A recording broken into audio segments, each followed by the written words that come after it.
नमस्कार मित्रांनो, स्वागत आहे तुमचं पुन्हा एका नवीन अशा रोमॅन्टिक प्रणयकथेमध्ये. तर मग चला सुरुवात करूयात आजच्या या भागाला. ओ चाटे सर, चला ना आत. खाटमोडे सर कावलेत. मारू सरांनी त्यांना आवाज दिला. मारू सर, अहो खाटमोडे सरांचं जाऊ द्या, पण तुम्ही तरी असा अरसिकपणा करू नका. इतक्या छान जागी आल्यावरती हमाली कसली करताय? मला तर हे निसर्ग सौंदर्य पाहून काव्य सुचते. चाटे सर काही तिथून हलत नव्हते. ती स्फूर्तीची कळ तशीच दाबून धरा थोडा वेळ आणि आधी आत चला. तुमची बॅग आधी आत जाऊ दे. खाटमोडे सरांमुळे आपण सगळे इथं आलो आहोत हे लक्षात ठेवा, नाहीतर उद्या सकाळच्या एसटीनं तुम्हाला परत लावून देऊ. मग बसा आपल्या शाळेमध्ये जाऊन कविता करत. मारू सरांचा चढलेला आवाज ऐकून चाटे सर जरा वरमले. स्फूर्तीची कळ काय? हा काय शब्द झाला? काव्य निर्मितीची उर्मी आणि त्यावेळच्या सुखद वेदना यांना काय समजणार? ती सुखद तडफड यांनी कधी अनुभवलीच नसेल. हे निर्बुद्ध लोक निसर्गाचा आनंद काय घेणार? इथल्या अरसिक लोकांमध्ये मी सापडलोय. चाटे सरांना अधूनमधून यायचा तसा साहित्यिक वैफल्याचा झटका आला आणि मग त्याच वैतागामध्ये ते आपली बॅग घेऊन बंगल्यात शिरले. 30x25च्या प्रशस्त हॉलमध्ये मोजकच पण महागडं फर्निचर होतं. हॉलच्या एका बाजूला 2 रूम्स होत्या, तर दुसऱ्या बाजूला 1 रूम आणि किचन होतं. समोरच वरच्या मजल्यावर जाण्यासाठी जिना होता. एखाद्या ब्रिटिश घरात असावा तसा जुन्या पद्धतीचा जाळीच्या पांढऱ्या लोखंडी स्पायलर जिना मोरे साहेबांनी खास बसवून घेतला होता. त्या प्रशस्त हॉलच्या छतावर मध्यभागी एक मोठं झुंबर लटकत होतं. त्याखाली एक उंची कार्पेट आणि त्याच्या बाजूला सोफा होता. समोरच्या भिंतीवर एक मोठा LCD TV होता. ते मोठं घर, प्रशस्त हॉल आणि महागातलं फर्निचर पाहून सगळेच गप्प झाले. तसंच उभं राहून घर पाहताना, आले का साहेब तुम्ही? बोलत नवरी लुगड्यातील एक मध्यमवर्गीय बाई हॉलमध्ये आली. हा आलोच की. बरं मंडळी, या राधाबाई, ह्या बंगल्याचे केअरटेकर आहेत किसनराव, त्यांच्या ह्या मिसेस, म्हणजे मालकीनबाईच म्हणा. खाटमोडे सरांनी ओळख करून दिली.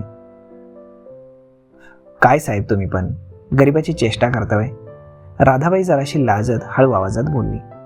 तिचं लाजणं पाहताना चाटे सरांच्या मनात विचार आला, हा निसर्गरम्य वातावरणामध्ये हे सोज्वळ सौंदर्य, किती सुंदर ते लाजणं.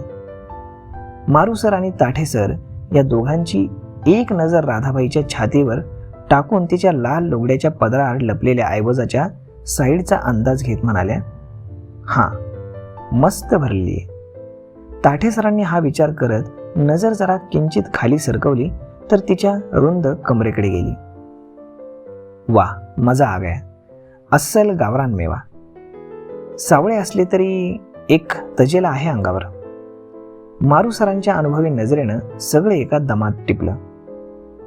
शी, लाल साडीवर निळा ब्लाऊज घालताय, काही मॅचिंग सेन्सच नाही. कोरेबाई आणि शास्त्रीबाई या दोघींच्या मनामध्ये एकदम एकच विचार आला. अहो, मोरे साहेब राहत्यात बॉम्बेला, मग आमच्यासाठी तुम्हीच इथले मालक.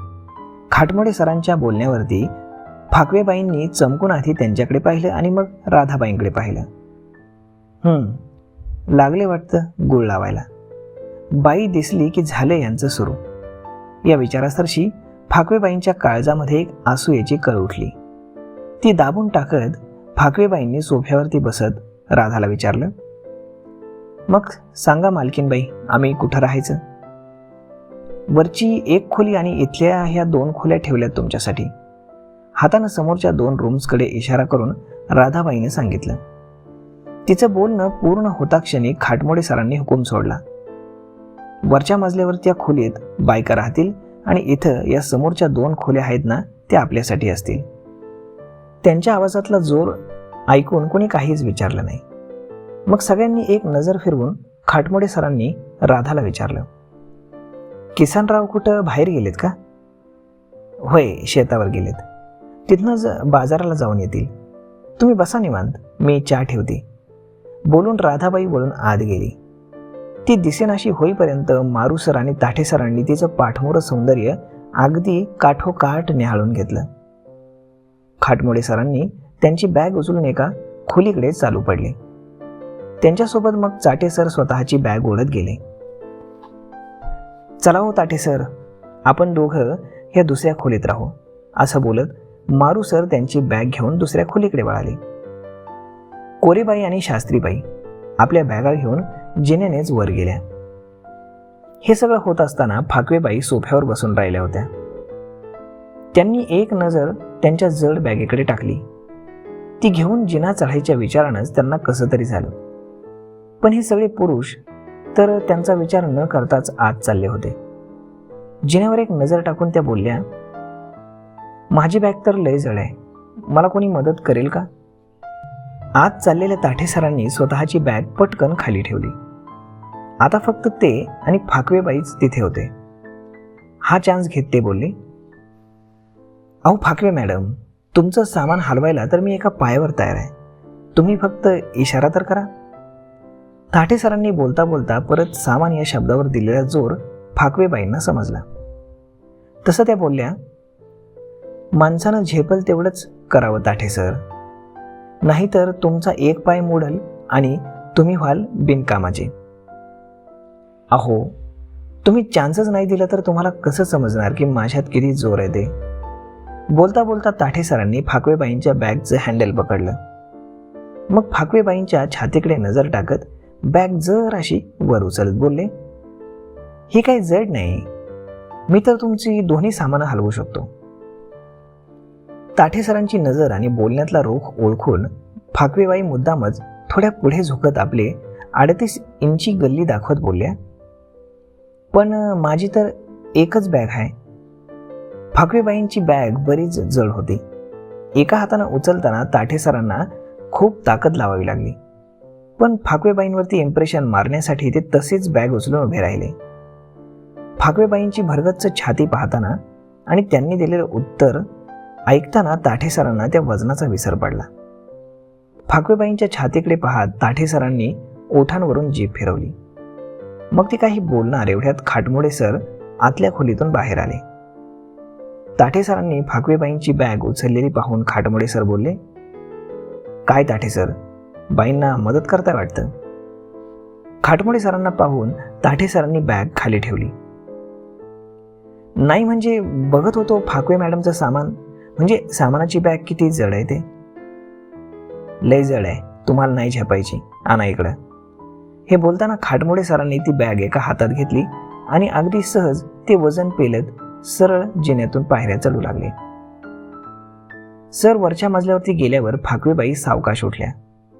मगाशी मुद्दामून घसरू दिलेला पदर छातीवर नीट करत ताठे सरांना बोलल्या, खाटमोडे सरांचं कामच एकदम भारी, किती बी मोठं आणि जड सामान पेलतंय त्यांना.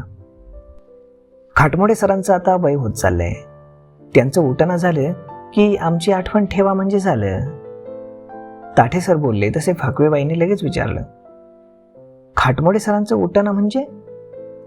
अहो म्हणजे त्यांच्यानं तुमचं जड सामान उचलणं झालं की आम्ही येऊ की तुमच्या मदतीला. ताठे सरांनी पटकन आपली बाजू सांभाळली. तसं गालातल्या गालात हसत फाकवेबाई जिना चढू लागल्या. फाकवेबाईंच्या भरदार मागच्या पार्श्वभागावरती त्यांची नजर पडली.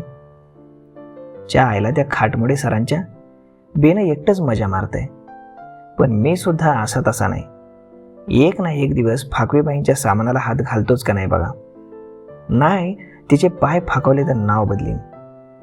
ताठे सरांच्या मनामध्ये विचार सुरू असतानाच त्यांची नजर मात्र जिन्यानं वर चाललेल्या फाकवेबाईंच्या डेरेदार मडक्यांकडे होती.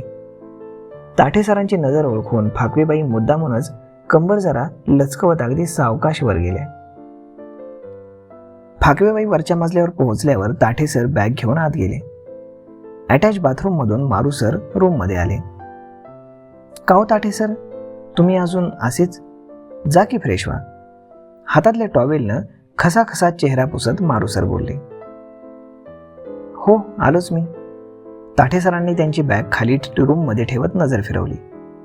प्रशस्त रूम मध्ये 2 बेड जरा अंतर सोडून ठेवले होते. दाराजवळच्या बेडवर मारू सरांची बॅग होती. खिडकीजवळच्या बेडवर आपली बॅग ताठे सरांनी ठेवली. मग हात मागे घेऊन कमरेमध्ये डावीकडे आणि उजवीकडे वळत एक मस्तपैकी आळस दिला. मग बाथरूममधल्या थंडगार पाण्यानं चेहरा धुवून ते बाहेर आले. मारू सरांनी बेडवर ठेवलेला टॉवेल ताठे सरांनी उचलला तसं मारू सर खवळले. हे काय, माझा टॉवेल कशाला घेताय? माझा टॉवेल मी फक्त माझ्यासाठीच आणलाय. त्याला तुम्ही हात लावायचा नाही. दुसऱ्यानं वापरलेली वस्तू मला वापरायला आवडत नाही, माहिती आहे ना तुम्हाला? असं म्हणत मारू सरांनी टॉवेल काढून घेतला. च्या आईला ह्या चुतमारीच्या. दुसऱ्यानं वापरलेली बाई ह्याला चालते आणि टॉवेल चालत नाही म्हणजे? वैतागलेल्या ताठे सरांनी आपली बॅग उचलून आतून टॉवेल काढला आणि तोपर्यंत मारू सर खोलीतून बाहेर गेले. तर मग मित्रांनो, आजचा हा भाग आपण इथेच थांबूयात. परंतु अजून पुढे बरीच गंमत शिल्लक आहे. भेटूयात पुढच्या एका नवीन व्हिडिओमध्ये. तोपर्यंत धन्यवाद.